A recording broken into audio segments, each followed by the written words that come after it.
விருந்து ஒண்ணு நடக்குது. சாமுவேல் அதை ஆயத்தப்படுத்துகிறான். 30 விஐபிகள் அழைக்கப்பட்டிருக்கிறாங்க. சரிங்களா? 30 முக்கியஸ்தர்கள் அழைக்கப்பட்டிருக்கிறாங்க. ஆனா அந்த 30 முக்கியஸ்தர்கள் விஐபிகளுக்கு நடுவுல வேற ஒரு விஐபி வருவான்னு யாரு சொல்லிட்டா? கர்த்தர் சாமுவேலுக்கு சொல்லிட்டார். நாளைக்கு இந்த நேரத்துல சவுல்னு ஒருத்தன் வருவான். எதை தேடி வருவான்? கழுதையை தேடி மட்டும் வந்துட்டு இருப்பான். அப்படின்னு தெரிஞ்ச உடனே இருக்கிறதுல தி பெஸ்ட் பொசிஷனை இந்த 30 பேருக்கு கூட கொடுக்கல, அவனுக்காக எடுத்து வைத்தான். அல்லேலூயா.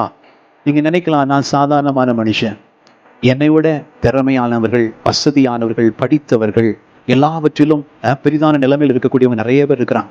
எத்தனை பேர் உன்னை சுற்றிலும் விஐபி போல இருந்தாலும் கர்த்தர் அதை விட உன்னை ஸ்பெஷல் ஆக்குவார்.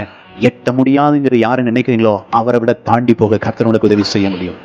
30 பேருக்கு கூட கிடைக்காத தி பெஸ்ட் போர்ஷனை சவுல் வந்த உடனே வேலைக்கான சொன்னா, நான் உனக்கு ஒரு ஸ்பெஷலா ஒன்று கொடுத்தேன் பாரு, அதை இப்ப எடுத்துக்கொண்டு வா.